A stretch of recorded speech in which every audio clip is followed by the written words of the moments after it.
نحمده ونصلي على رسوله الكريم اما بعد بسم الله الرحمن الرحیم اللہم صلی وسلم علی نبینا محمد۔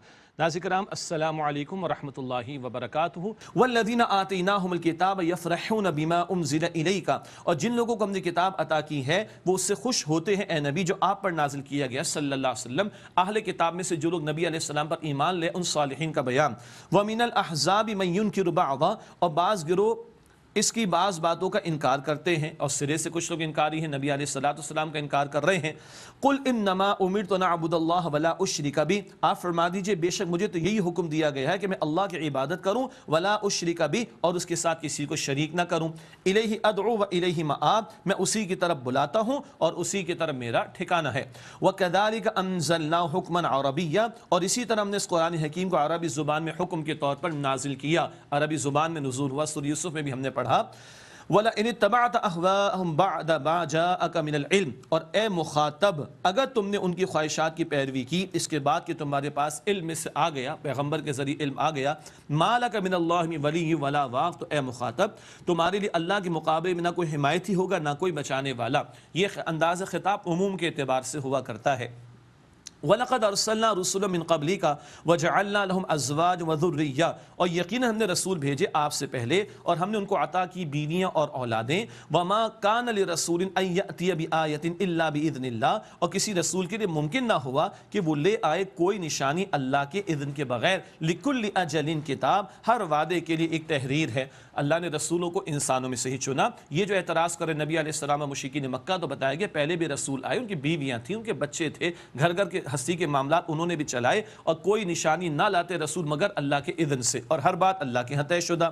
یمحو اللہ ما یشاء ویثبت، اللہ تعالیٰ جو چاہتا ہے مٹا دیتا ہے، جو چاہتا ہے باقی رکھتا ہے۔ اس میں ایک نقطہ تو وہ ہے ناسخ اور منسوخ، جو چاہے اللہ نیا حکم عطا فرما دے، پچھلا حکم منسوخ کر دے۔ اور ایک معاملات تقدیر کے حوالے سے بھی ہیں۔ تقدیر کے دو پہلو اہل علم نے بیان فرمائے، ایک ہوتی ہے جس میں کچھ تبدیلی کا امکان اللہ کے علم کے مطابق ہوتا ہے، اس کو معلق کہتے ہیں، اور ایک تقدیر مبرم ہوتی ہے۔ تقدیر مبرم تو بدل نہیں سکتی، تقدیر معلق میں کچھ معاملات اللہ کی مشیت کے مطابق بدلتے ہیں۔ احادیث ہم نے سنی، بندہ گناہ کرتا ہے تو رزق میں کمی آ جاتی، بندہ صدقہ دیتا ہے بلا ٹل جاتی ہے، بندہ صلہ رحمی کرتا ہے اس کی عمر اور رزق میں اضافہ ہو جاتا ہے۔ یہ کیا ہے؟ اللہ، اور دعا تقدیر کو بدل دیتی ہے۔ یہ وہ پہلو ہے جو اللہ چاہتا ہے تو بدل دیتا ہے۔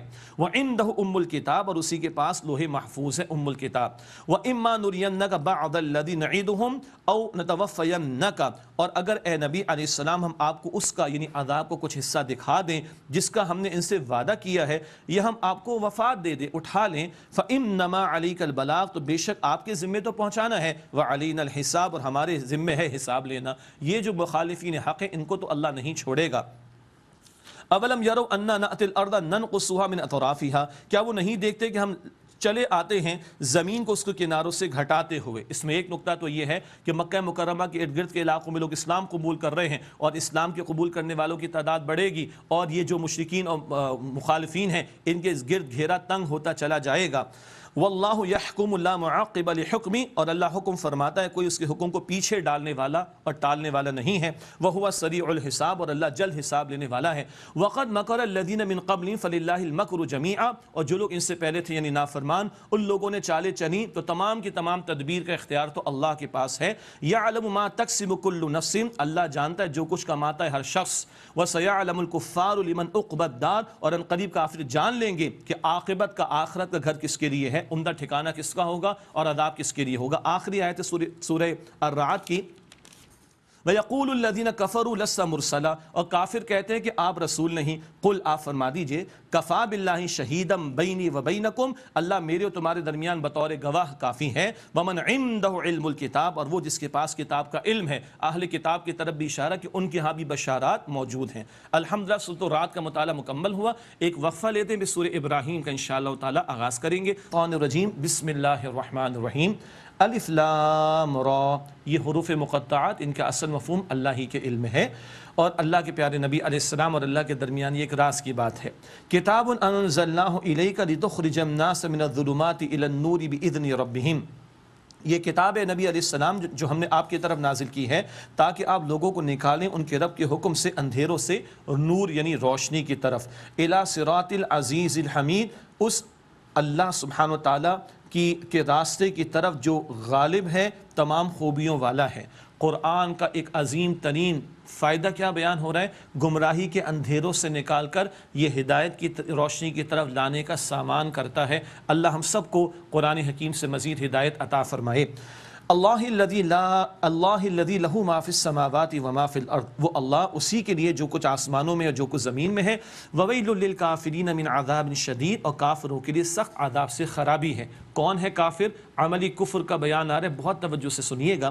الذین یستحبون الحیاۃ الدنیا علی الآخرہ، جو دنیا کی زندگی کو پسند کرتے ہیں آخرت کے مقابلے میں۔ ویصدون عن سبیل اللہ ویبغونہا عوجا، اور اللہ تعالیٰ کے راستے سے روکتے ہیں اور اس میں ٹیڑھ تلاش کرتے ہیں۔ اولئک فی ضلال بعید، یہی لوگ دور کی گمراہی میں ہیں۔ دنیا کو آخرت پہ ترجیح دینے والے، اللہ کے راستے سے روکنے والے اور اس راہ میں ٹیڑھ تلاش کرنے والے، یہ پکے کافر ہیں۔ اللہ اکبر، یہ ہیں جن کے لیے شدید عذاب ہوگا۔ اللہ ان حرکتوں سے ہمیں بچائے، اللہ ہمیں آخرت کا طلبگار بنائے، اللہ ہمیں خود دین پر چلنے، دوسروں کو دین پہ چلانے کی توفیق عطا فرمائے، اور اللہ سبحانہ وتعالی ہم کو دین کی خدمت کی توفیق عطا فرمائے اور ان میں ہونے سے بچائے جو دین کے معاملات میں رکاوٹیں ڈالتے معاذ اللہ۔